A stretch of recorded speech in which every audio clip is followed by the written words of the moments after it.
I was kidnapped, my whole family was relieved because the kidnappers had mistaken me for my sister Bella, who was supposed to be the target. When the police rescued me, I was bleeding from almost every pore on my body. I didn't cry or make a fuss. I developed emotional indifference syndrome. I had no emotions and could no longer feel sad about anything happening around me.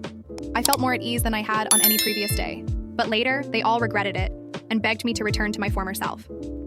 When I returned home from the hospital, there was no one in the house. Even the furniture had been moved out.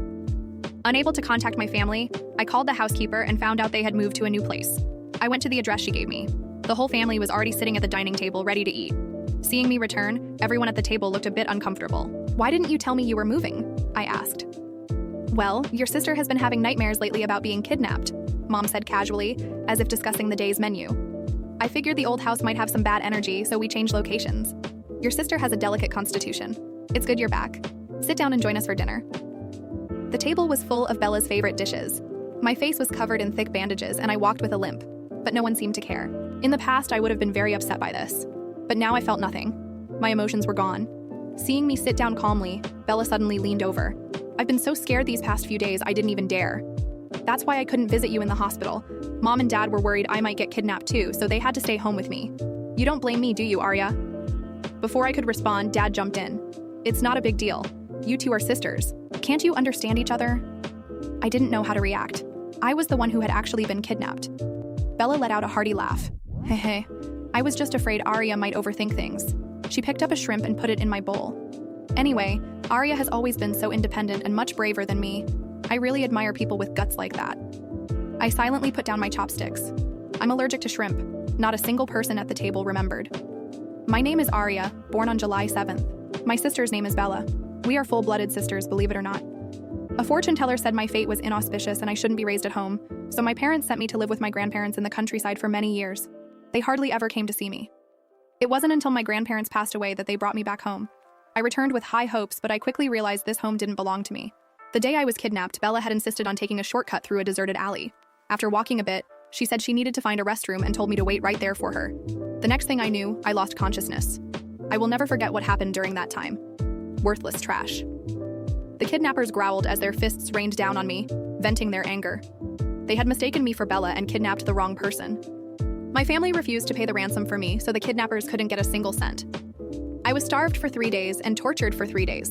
My throat was so rot I couldn't make a sound when the police burst in. The kidnappers were about to strip off my clothes. Blood obscured my vision, but I still strained to look behind the officers. No one was there.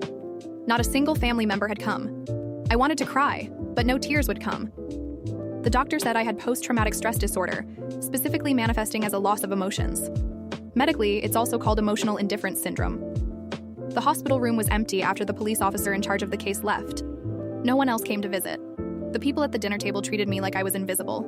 The 3 of them chatted and laughed, looking like the picture of a happy family. In the past, I would have tried hard to join their conversation, but today, I did nothing.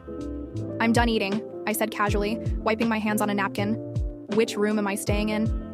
Mom looked startled for a moment before responding. "The other rooms haven't been set up yet."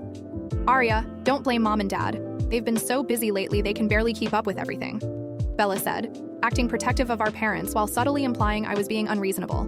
She had done this many times before. I countered. Did I say I blamed them? I gently put down the hand towel and said flatly, "Then I'll just pick an empty room. Enjoy your meal." As I slowly walked upstairs, I could hear my parents' conversation. Where did she get this prickly attitude from?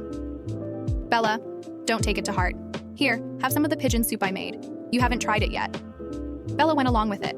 "My sister's probably just shaken up by what happened." Mom disagreed. "What does she have to be shaken up about? She came back just fine, didn't she?" I closed the bedroom door, shutting out their chatter. That evening, Noah came home. He's not the Wilsons' biological child. He was adopted by my parents. Bella and I call him our brother. I had always dreamed of having an older brother to stand in front of me and protect me. Noah did fit all my imaginations of a good big brother, except he protected Bella towards me, who suddenly appeared and took away some of Bella's attitude. He was full of hostility from the moment he walked in. Noah didn't spare me a single glance. The lack of welcome was written all over his face. How had I been so blind before? Even when he treated me this way, I always tried to get close to him, fussing over him and giving him gifts. I envied Bella and was jealous that she had the whole family's love. But now that all those emotions had disappeared, their behavior seemed forced and uninteresting to me. I felt a bit hungry. Noticing I hadn't greeted him, Noah gave me a couple extra glances. "Hey, I don't want your stuff," he said, pulling out an elegantly wrapped gift bag.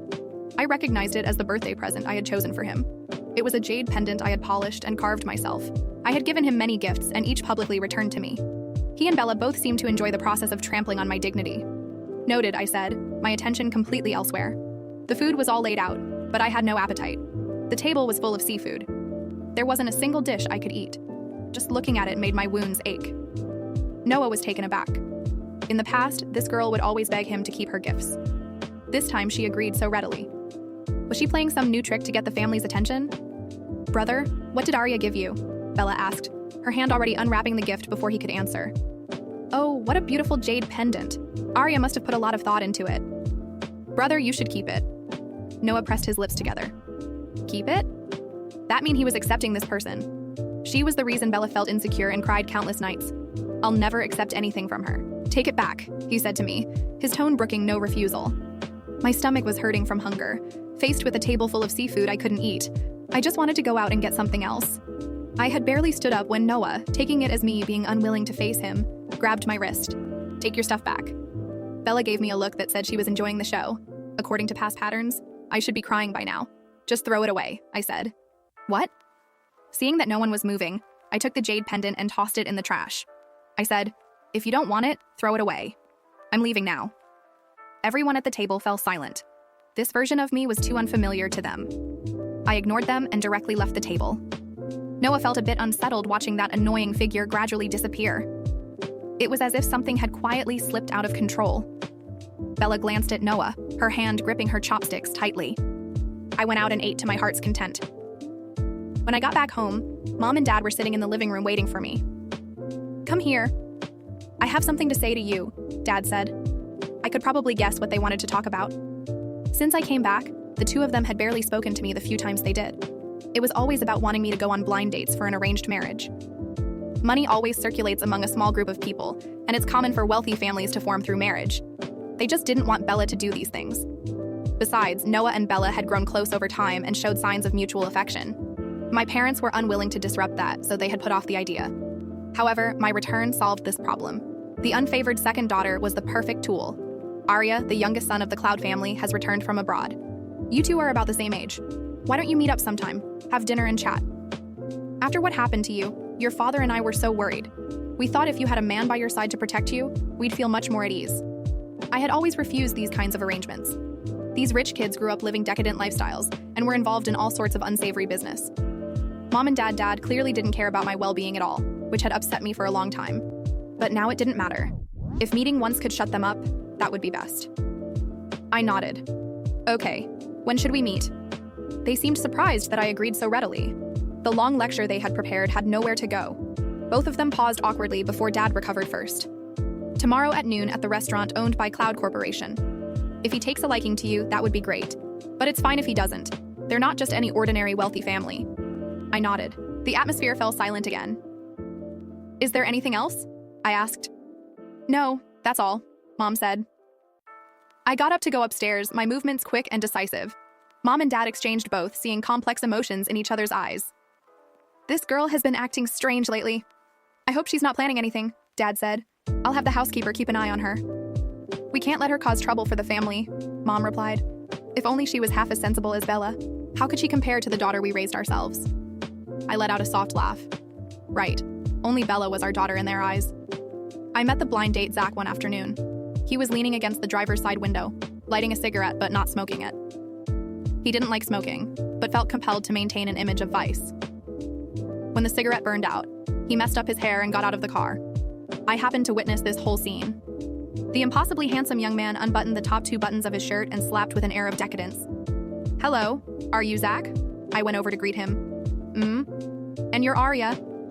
He hesitated, as if wondering what kind of girl would have such an unusual name. "I heard you've turned down a lot of people before," I asked. "Can't say I've turned them down when I've never even met them," he replied. He suddenly smiled. "I guess that makes you pretty special. What's your take on this arranged marriage business?" he asked. "What can I say? My life is worthless, so my family calls all the shots." The kidnapping incident hadn't spread, but Zach surely knew about it. He gave me a meaningful look. "Ms. Wilson, you and I are the same kind of people." He raised his glass. wanting to toast with me. I pushed my not quite. I'd like to eat first. Zach paused for a moment, then rested his chin on his hand with a slight smile. All right then, let's eat first. I sighed. I had hoped to encounter an idiot, but instead I met someone with more schemes than a beehive has holes. As soon as I finished eating and parted ways with Zach, I received a message from my parents. The Cloud family was very satisfied with me and hoped to proceed with the marriage soon. I had miscalculated. I had only intended to find some fool to cooperate with me so my parents would stop forcing me to go on blind dates. Who knew I'd end up meeting Zach and digging myself into a big hole? The moment I opened my eyes in the hospital, the world felt different. Not because I had been rescued, but because I no longer cared that I had been left behind. I was conscious, but numb, not in a physical way, though my body screamed with injuries from the 3 days of starvation, beatings, and humiliation, but in a way that made it impossible to feel anger, sadness, or even fear. I remember watching the police officers talk around me, their mouths moving, their faces concerned, but none of it registered. Not even when they told me that no one from my family had arrived to take me home. They assumed my family must have been too far away or overwhelmed by shock. They didn't realize that my absence had actually brought relief to the Wilson household. After all, I wasn't the intended target. Bella was. But somehow, when she asked to take a shortcut that day and suddenly needed to find a bathroom, leaving me in a deserted alley alone, the kidnappers struck. They thought I was her. My name is Aria, born July 7th. My sister Bella, born just 11 months apart, has always been the favorite. Golden child, apple of their eyes, their son. I was the cursed one, the daughter a fortune teller once claimed would bring bad luck to the family. So they sent me to the countryside to live with my grandparents, out of sight, out of mind. I returned only after they passed away, thinking maybe, just maybe, now I'd have a real family again. What a mistake. The night I was kidnapped, my parents didn't pay the ransom. They made a difficult decision and simply hoped for the best. The kidnappers, furious that they got the wrong girl and couldn't make a profit, took it out on me, starved me, beat me, humiliated me. By the time the police raided the abandoned warehouse, I was bleeding from my scalp, my lips split open, and my voice gone from screaming. The kidnappers were preparing to strip me when the officers broke in. And through the haze of blood, I looked for someone, anyone, who might have come for me. But there was no one. No mother, no father, no Bella. That was the last time I cried or tried to. The doctors later said I developed emotional indifference syndrome, like PTSD, but deeper. I couldn't feel. I couldn't process emotion. I was just empty. At first, I thought it was a sickness.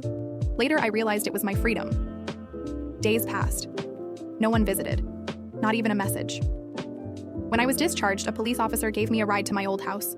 I stood in front of the familiar door and rang the bell, only to be greeted by a real estate agent who told me the house had been sold last week. Sold. My family had moved out while I was still hospitalized. No forwarding address. No note. Nothing. I called the housekeeper, the only person whose number I still had memorized, and she sounded surprised I was alive. She gave me a new address, mumbling something about how I shouldn't cause a scene. I didn't answer. I simply went. The new house was beautiful, more extravagant than the last, with gold-plated gates and manicured hedges. I walked in without knocking, still holding my hospital file, wearing bandages, limping on a bruised leg, and found them all sitting at the dining table, laughing, smiling. The table was full of Bella's favorite dishes: pigeon soup, sautéed shrimp, snow crab legs. My presence made the air go stiff. Mom blinked. "Oh, Aria, you're back." "Why didn't anyone tell me you moved?" I asked, my voice flat, emotionless. "Well," she said, as if explaining something trivial, "Bella's been having nightmares about the kidnapping. We thought maybe the old house had bad energy." She didn't even pretend to sound apologetic. "You know how sensitive she is." I nodded, walking to the table. Bella smiled, eyes wide with false concern. "I've been so scared these past few days, Aria. I couldn't visit you. I just couldn't. Mom and Dad were afraid I might get kidnapped too." Dad added, "You're sisters. You should understand each other." Bella giggled, trying to lighten the mood. "Aria's so brave. I really admire people with guts like her." Then, to my horror, she picked up a shrimp and dropped it into my bowl. I stared at it, then said calmly, "I'm allergic." No one said a word. No one remembered. I used to cry when they forgot things like that. Now I simply put the shrimp aside and continued eating nothing. I wasn't hungry anyway. "Which room am I staying in?" I asked after dinner. Mom looked startled, then glanced at Dad. "Well, the other rooms aren't set up yet. They've been busy," Bella said helpfully, shielding them like she always did. "Don't blame them." I tilted my head. Did I say I blamed them? I got up. "I'll pick an empty room." As I walked upstairs, I heard Mom mutter, "Where did she get this prickly attitude from?" Dad sighed. "Don't take it to heart, Bella. Here, try some more soup." She's probably just shaken from what happened, Bella whispered. What does she have to be shaken about? Mom snapped. She came back just fine, didn't she? I closed my door, sealing out their voices. That night, Noah came home. My so-called brother. Not by blood, he was adopted, but raised alongside Bella. I used to idolize him, thinking he might one day protect me. Instead, he barely acknowledged my existence. When he walked in and saw me sitting silently in the corner of the living room, he didn't even greet me. He pulled out a familiar gift bag, the jade pendant I had carved for his birthday months ago. I don't want your stuff, he said, tossing it at me like trash. I shrugged. Noted. I was starving, but the table was once again full of seafood. Everything I couldn't eat. As I stood to leave, Noah grabbed my wrist, mistaking my silence for defiance. Take it back. Throw it away, I said. What? If you don't want it, throw it away. I picked up the pendant and dropped it into the trash bin. I'm leaving. Silence fell like a slap. Everyone stared. This version of me was unfamiliar to them. I wasn't crying. I wasn't begging. I wasn't trying. I was just done. As I walked away, I heard Bella's chopsticks snap in her hand, and Noah's eyes following me with a new emotion, unease. Something had changed, and they knew it. But it was only the beginning. The day after I threw away Noah's birthday gift in front of the whole family, the house was unnaturally quiet, as if my silence had infected every corner of it, as if the walls were holding their breath waiting for the old me to return. The one who would apologize, explain herself, beg for acceptance. But that girl was long gone, buried somewhere in a warehouse where I bled through every pore and screamed until my throat gave out. And when I walked down the stairs that morning, no one dared to meet my eyes. I sat at the breakfast table while Bella chatted softly with Mom about a new beauty clinic, and Dad skimmed the paper pretending not to glance at me, and even Noah, who usually walked in with his chin high and ego higher, barely acknowledged my presence. The table was full of food, again all tailored to Bella's tastes: soft-boiled eggs, imported fruit, crispy pastries she liked. I sipped the lukewarm tea in front of me and said nothing. Not even when Bella cleared her throat and addressed me in that sugary voice she used when trying to sound gentle.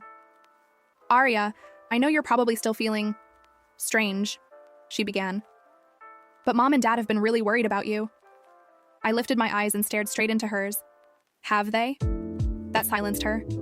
She looked down at her plate, fidgeting with her fork. Then Mom jumped in, bright and rehearsed. Your father and I were talking last night, Arya. We think it's time you started thinking about your future, now that you're feeling better.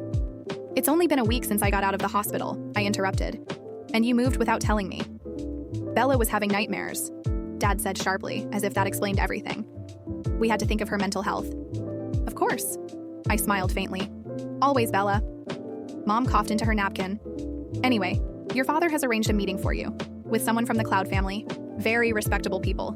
The youngest son just returned from abroad. He's about your age, successful, well-connected. Why me? I asked flatly. Why not Bella? Bella shifted in her chair, eyes wide with innocent confusion. I'm not ready for something like that. I nodded, understanding the real answer. Because I was the disposable one. Because I wasn't loved. Because if this went badly, it wouldn't matter. Because no one expected me to marry for love. Okay, I said. The room went still. Mom blinked. What? I said okay, I repeated. When is it? They weren't prepared for this. They expected a fight, a tantrum, maybe tears. Instead, I gave them silence. They didn't know what to do with it. Tomorrow, Dad said finally. Noon, at the restaurant owned by the Cloud Corporation. Great, I said, standing up. Anything else? No, Mom muttered, confused. I left the room without another word. That evening, while brushing my hair in the mirror, I heard them talking downstairs. She's too calm, Mom whispered. It's not normal. Maybe she's just trying to show maturity, Dad replied. Let's just hope the Cloud boy likes her. If this marriage goes through, it'll secure a good connection for us. We'll finally be done with worrying about her future, Mom added. Bella deserves someone better than to be forced into a marriage like this. Arya's more practical. I stopped brushing. Practical. That was their word for expendable. That night, I barely slept. The memories returned in fragments. The alley, Bella disappearing, the bag over my head, the stench of the warehouse, the sound of duct tape ripping, the laughter of the men when they realized I wasn't the girl they wanted. Worthless trash, one of them had said before slapping me. My face had swollen so much I couldn't open my left eye for 2 days. My throat still burned when I drank cold water. The doctor said I was lucky to survive, but it wasn't luck. It was spite. I didn't want to die without knowing why. The next day, I arrived at the restaurant 15 minutes early. It was sleek, luxurious, dimly lit with classical music humming softly in the background. I wore a pale blue dress Bella had once said looked too modest and flat shoes because I still had trouble walking. When Zach arrived, I knew immediately it was him. He stepped out of his sleek black car, lit a cigarette but didn't inhale, then flicked it away before entering. He didn't look surprised to see me, just curious, like a scientist about to study a rare insect. "You're Arya," he said, "and you're Zach." He tilted his head, amused. "You know, I've never actually agreed to one of these meetings before." "Then I must be very lucky," I replied dryly. He smirked. "Are you always like this?" "Like what?" "Unimpressed. Detached." I didn't answer. We sat down, and he ordered without asking me, but I didn't care. I wasn't hungry. He leaned forward, studying me like I was a riddle. "They told me you were kidnapped." "They told you that?" "Not in those words," he said. "But I did my research." And I think we're the same." He paused, then added, "People with nothing left to lose are the most dangerous." I looked at him carefully. "You don't seem like the type who does things without a reason." "Neither do you," he said. The meal was quiet after that. He didn't push, didn't flirt, didn't try to charm me. When it was time to go, he stood and opened the door for me. "You're not what I expected." "I get that a lot." "I'll see you again soon," he said, and I didn't bother pretending I was surprised. When I returned home, a message was waiting for me. My parents were beaming in the living room. "The Cloud family is very satisfied," Dad said. "They want to move forward." Bella was standing near the stairs, holding a teacup so tightly her knuckles were white. "So soon?" she said, trying to sound neutral. "That's wonderful." "Don't mess this up," Mom warned. "This is important for the family." I looked at them all, these people who had thrown me away like garbage and now wanted to sell me like cattle, and for the first time I realized I had something they didn't. Control. "Don't worry," I said. "I won't mess this up." But deep inside, I already knew. I wasn't going to follow their script. I wasn't going to let them decide how this ended. I was going to play their game, and then I was going to burn the board. The morning after my parents celebrated the so-called success of my blind date with Zach, I woke up to find my phone flooded with messages from unknown numbers, news links, gossip forum threads, speculative blog posts, all centered around the sudden engagement negotiations between the Cloud family and the Wilsons. Apparently, someone had leaked the photos from our meeting, along with exaggerated headlines like "Cold Beauty Area Wilson catches the eye of elusive heir Zach Cloud," and "Cloud family breaks tradition, announces possible alliance with the mysterious second daughter." Bella must have seen them too, because when I went downstairs for breakfast, she was sitting alone at the table, her eyes puffy, her fingers trembling slightly as she stirred her untouched cup of tea. Mom and Dad were already on the phone in the living room, voices hushed but urgent, clearly discussing how to leverage this sudden attention to elevate their status. Noah wasn't around yet, which was a small mercy. Bella looked up when I sat across from her, her expression a blend of fragile innocence and poorly masked resentment. "Congratulations," she said, voice soft and sugar-coated. "It seems like Mr. Cloud really liked you." I simply nodded, pouring myself a glass of water. "You must be thrilled," she added. "It's not every day someone like that shows interest in someone like you."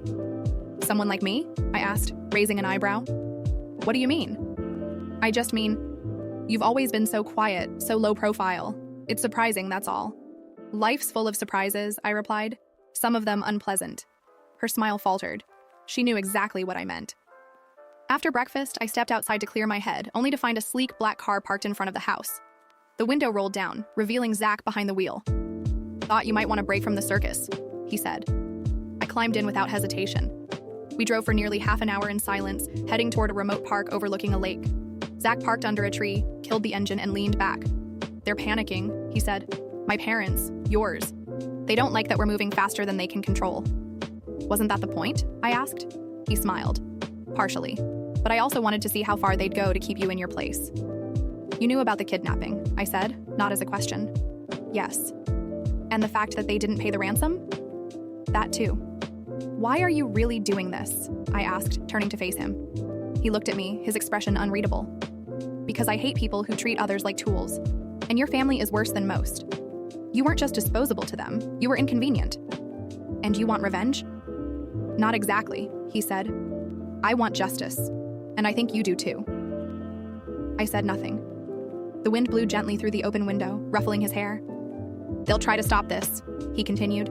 "They'll send Bella after me, try to smear you, create scandals, anything to maintain control." "Let them try," I said. They'll learn what it feels like to be powerless. When I returned home, the storm had already started. Bella was crying in the living room, surrounded by Mom and Noah. "She's always taking everything from me," she sobbed. "First my parents' attention, then the spotlight, and now Zach." Mom patted her back. "Don't worry, sweetie, we'll fix this." Noah glared at me as I entered. "What are you trying to do?" he snapped. "Manipulate your way into the Cloud family just to get back at Bella?" I didn't answer. Instead, I walked straight past them and up the stairs, ignoring the way his words echoed behind me like the desperate bark of a wounded dog. That night, I received an anonymous tip through a message. "They're planning something. Be careful, someone's watching you." I didn't recognize the number. I didn't need to. The truth was, I had always known they wouldn't sit still. I just didn't know how far they'd go, yet. But what none of them seemed to understand was that I wasn't the same girl who used to beg for affection or chase scraps of love. I wasn't afraid of their disapproval. I had already lived through their abandonment. What more could they possibly take from me that they hadn't already stolen? The next day, Zach invited me to lunch again, this time at his private residence. His home was minimalist, clean, cold, much like him, but with subtle touches that hinted at something deeper. A row of bonsai trees perfectly trimmed, a shelf of old poetry books, a single framed photograph of a dog and a child, long faded. We sat across from each other, plates of untouched food between us. "I don't need to ask if you trust me," he said suddenly. "I know you don't." "Trust is a luxury," I replied. "One I can't afford." "Good," he said, reaching into his coat and placing a folder on the table. "Then let me show you something real." I opened the folder. Inside were documents, photos, recordings, proof of financial manipulation, fraudulent real estate dealings, and worst of all, anonymized files showing Bella's involvement in a hush-hush incident involving another girl from school who had mysteriously dropped out after accusing Bella of bullying and bribery. "This is what you're marrying into," Zach said, "and this is what they've kept hidden from you." "Why show me this?" I asked. "Because if we're going to fake this engagement," he said slowly, "I need to know you won't flinch when it gets ugly." "Who said I was faking it?" I asked, just to see his reaction. He smiled, but there was no humor in it. "Then let's give them something real to be afraid of." That night, I received another message. This time not anonymous. It was from Bella. "Let's talk. Alone. Tomorrow night." Attached was a photo of me, taken from outside my bedroom window. The message from Bella arrived just before midnight, and though my heart didn't race and my hands didn't tremble like they might have months ago, there was a cold stillness that settled inside me the moment I saw the attached image. The photo of me standing at my bedroom window, taken from outside, zoomed in. High resolution, unmistakable proof that someone had been watching me, not out of concern, but out of calculation. I stared at the screen for several seconds before locking my phone and placing it face down on the nightstand. I didn't respond, not immediately. I wanted her to sit in her own anticipation, to wonder if her attempt at intimidation would land. It didn't. The following morning, I found myself standing in the garden behind our house, pretending to appreciate the early sunlight as I listened to the distant sound of my mother speaking on the phone with someone from the Cloud family's side. She was giddy, laughing softly, throwing in casual mentions of Bella's charity work and my refined temperament, as if she were selling us off like seasonal fruit at a luxury market. Her voice lowered when she mentioned Zach, but I caught the words cooperative, advantageous, and strategic. That was all she saw in me now. A token, a pawn. I walked back inside and found Bella sitting on the edge of the piano bench, her fingers gliding over the keys without pressing them, a performance without sound. Fitting. She looked up at me with carefully applied sadness in her eyes, the kind that used to sway entire rooms into sympathy. "Aria," she said, "I didn't mean anything by the photo. I was just worried about you. I wanted to check if you were doing okay. That's why I sent it. I wanted us to talk." "From outside the window?" I asked calmly. She looked down, then tried again. "I know we've never really been close, and I take responsibility for that. But you have to admit, things between us have been tense lately." "You mean since I got kidnapped in your place?" Her eyes widened, and for a split second, the mask slipped. Then she recovered. "That wasn't my fault. I never told them to take you. I didn't know that shortcut would be dangerous. You never came to the hospital," I said. "Not once, not even a message." "I was traumatized too," she whispered, but it was hollow. "Mom and Dad said it was better if I stayed away. They didn't want me exposed to that kind of stress. It was for my health." "And what about mine?" I asked. She had no answer for that. Instead, she tried a new tactic. "You think Zach really cares about you?" she said, bitterness creeping in like venom. "He's using you, Arya. People like him don't love. They calculate. And when he's done with you, he'll discard you just like mom and dad would. Maybe, I replied. But I'd rather be used by someone who's honest about it than loved by people who only remember I exist when it's convenient. Bella stood, the tears welling in her eyes no longer soft but sharp. You're trying to steal everything from me. No, I said, stepping closer. You already had everything. I'm just taking back what should have been mine to begin with. She opened her mouth to retort, but I walked away. There was nothing else to say. That evening, Zach sent a car to pick me up. It wasn't for a date. It never was with us. It was strategy. We met at his office, a modern glass building on the edge of the business district where the walls were soundproof and the room smelled like steel and money. He handed me a thick envelope.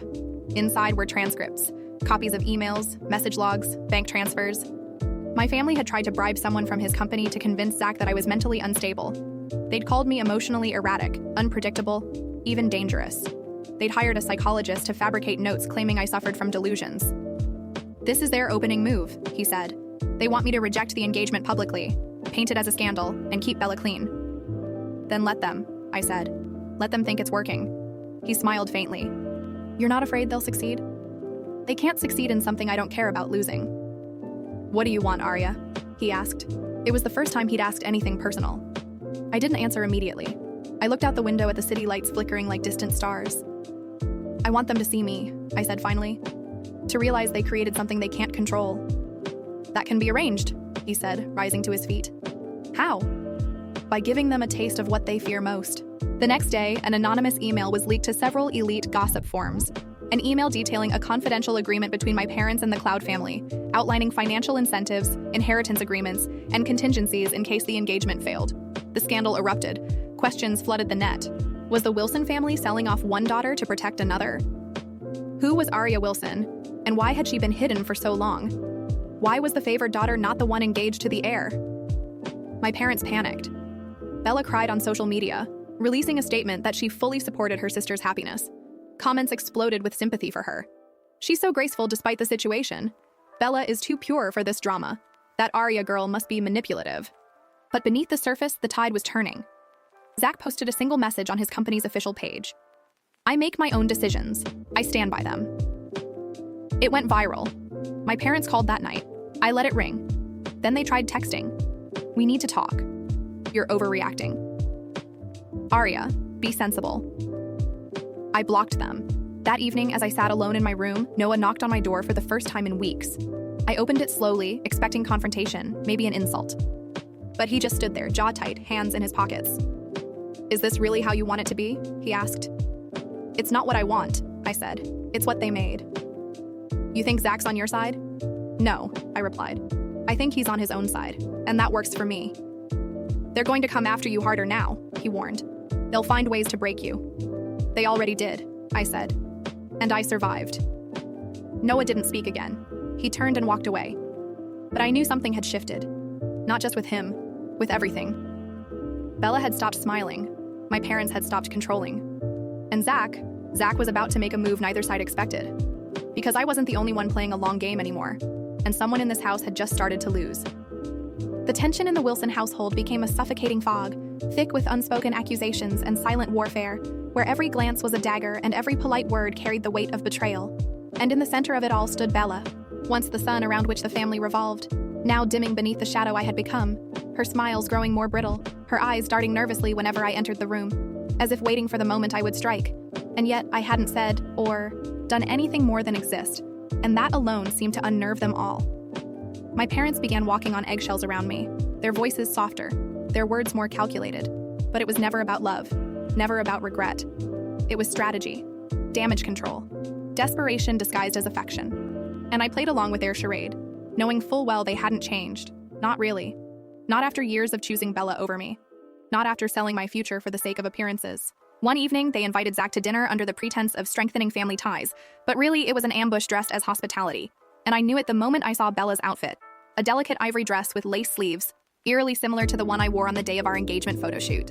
Her hair was curled the exact same way, her makeup subtly mimicking mine. And as I watched her flutter around the table, laughing just a bit too loudly, I realized they were going to try and swap me out entirely. Zach, my mother said, beaming, it's so wonderful to have you here. I'm sure our Arya is treating you well, but you should know, Bella has always had such a refined palate. Perhaps you two could bond over food sometime? Mother, I said quietly, Zach is allergic to shellfish. Her smile faltered. Oh, I must have forgotten. You served lobster, I pointed out. Twice. Zach chuckled softly and leaned toward me, voice low and amused. You really do remember everything. Some things are hard to forget, I replied. Bella's expression soured, but she recovered quickly, reaching across the table to offer Zach a glass of wine. You must be under a lot of pressure lately, with all the news articles. If you ever need to talk, I'm always here. I'm not, I said. So if this is going to become a regular dinner setup, let me know now so I can make other plans. The silence that followed was heavy. My father cleared his throat, clearly trying to steer the conversation back to safer territory. We were actually thinking it might be good for the two of you, Zach and Arya, to spend more time here at the house.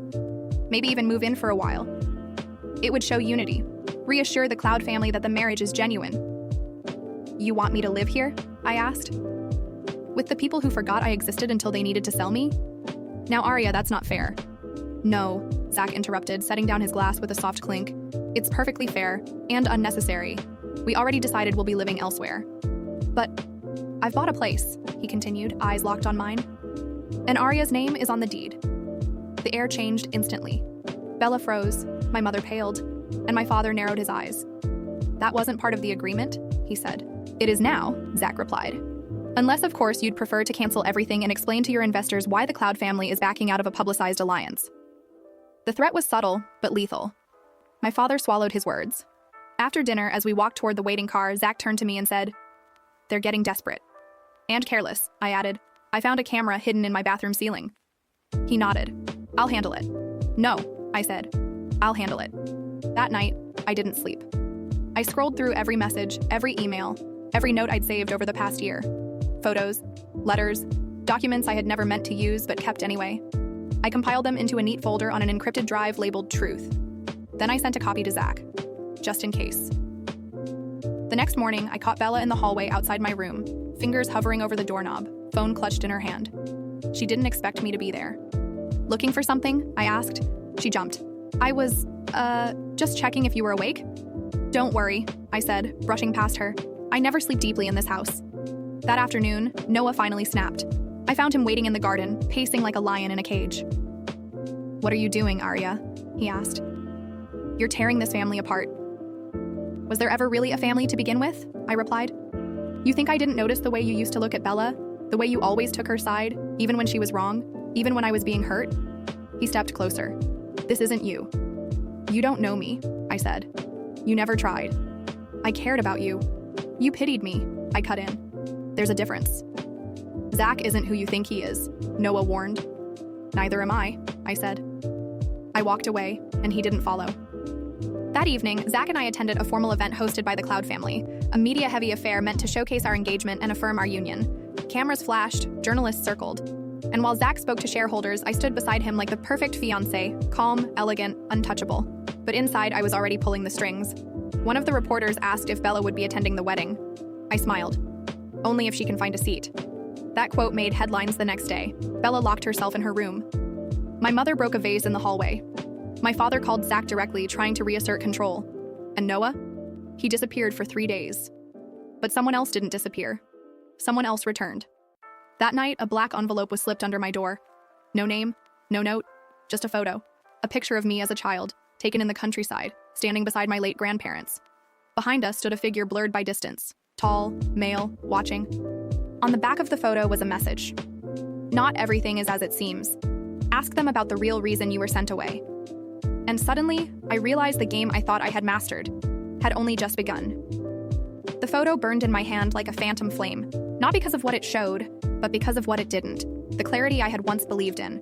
The neatly arranged memories of childhood I thought I had buried and understood. I stared at the image, my younger self standing between my grandparents, thin and smiling despite the cracked shoes and hand-me-down clothes. And in the background, half consumed by shadow, a tall figure I could barely make out. But he was watching, not from affection, not with care, but with the calculated stillness of someone observing a specimen through a glass cage. I turned the photo over again. Not everything is as it seems. Ask them about the real reason you were sent away. My pulse didn't race, my breath didn't quicken, but deep inside, something long dormant stirred, like the creak of a door finally being opened. That evening, I walked into the living room where my parents were whispering over glasses of wine and spreadsheets of wedding guest lists, and placed the photo between them on the table. "Who is this?" I asked, voice calm, but so devoid of warmth it made them freeze. My father blinked. "Where did you get this?" "That doesn't matter." My mother frowned. "Why are you bringing this up now?" "Because someone left it for me," I said, along with a warning. "They said to ask about the real reason I was sent to live with my grandparents." They exchanged a glance. It lasted only a heartbeat, but it confirmed everything. "You were difficult," my mother said eventually. "Sensitive, fragile, the fortune teller." "Stop lying," I interrupted. "That man in the background. He was at every local market, every school event. He was watching me. I remember him now. He was always there. Who was he?" My father's jaw tightened. "You don't need to worry about that." "So he wasn't a stranger." "Arya, was he the reason you sent me away? To hide me from someone? Or to hide something about me from the world?" Silence. That was all the answer I needed. I left before they could try to explain. Upstairs, I called Zach. "I need a favor." "Already done," he said. "I ran a facial recognition scan on the photo. The man's name is Harold Lynn, former partner of your father. They co-founded a medical research startup 23 years ago. It was shut down after a series of ethics violations." "What kind of violations?" "Unregistered human trials, DNA mapping, eugenics-adjacent ideologies. He vanished after the shutdown, but there were rumors he'd continued his work off the books. The last documented address tied to him was your grandparents' village." My mouth went dry. "He was experimenting on me?" "I don't know. But it's likely he believed you were a valuable subject." "Because of something in my genetics?" Zach hesitated. "Yes." "What did my parents get in return?" "We don't know yet, but I'm digging." The next day, I confronted Noah. I found him in the garage cleaning his motorcycle with the same intensity he used to defend Bella from imaginary threats. "How long have you known?" I asked. He didn't look at me. "Since before you moved back." "Why didn't you tell me?" "Because I didn't know if you could handle it, and because I wasn't sure if it was true. But now?" He stood, wiping his hands. "Now I think you're the only one who deserves to know everything." He handed me a folder, one I didn't know he'd kept. Inside were more photos, medical files, letters from Harold Lynn to my father, requests for further data, blood samples, behavioral logs. "You weren't sent away because of a prophecy," Noah said. "You were sold. Not for money, for science." I couldn't speak. Not because of grief, but because the puzzle had finally finished clicking into place. My family had never feared me. They feared what I might uncover. That night, I met Zach at his apartment. "What now?" I asked. "Now," he said. "We burned their empire down. We released everything, the experiments, the cover-ups, the forged medical records, the bribes used to bury Harold Lynn's research, the illegal agreements my parents signed. The leaked photo of me as a child became the centerpiece of a campaign that swept through media, legal forums, and investigative platforms like wildfire. And when the authorities came knocking, Bella finally cracked. She released a video, crying, mascara running, claiming she had no idea what her parents had done, that she was just as much a victim. But it didn't work. Not this time." Zach stood beside me during the press conference, arm linked with mine, expression unreadable, but firm. "We are not here to be pitied," I said into the microphone. "We are here to ensure no one ever silences another child for the sake of profit or pride again." The trial dragged for months. My parents were charged with conspiracy, obstruction, and child endangerment. Bella fled to another country but was eventually subpoenaed.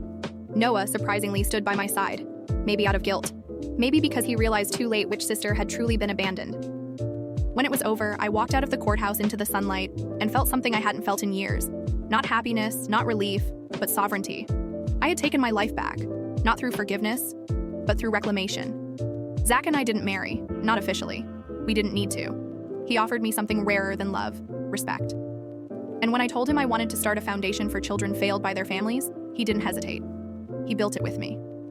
Years later, when people asked me why I smiled the way I did, quiet, sharp, unshakable, I simply told them the truth. I was kidnapped once, I'd say, but I didn't get rescued. I escaped, and I never went back.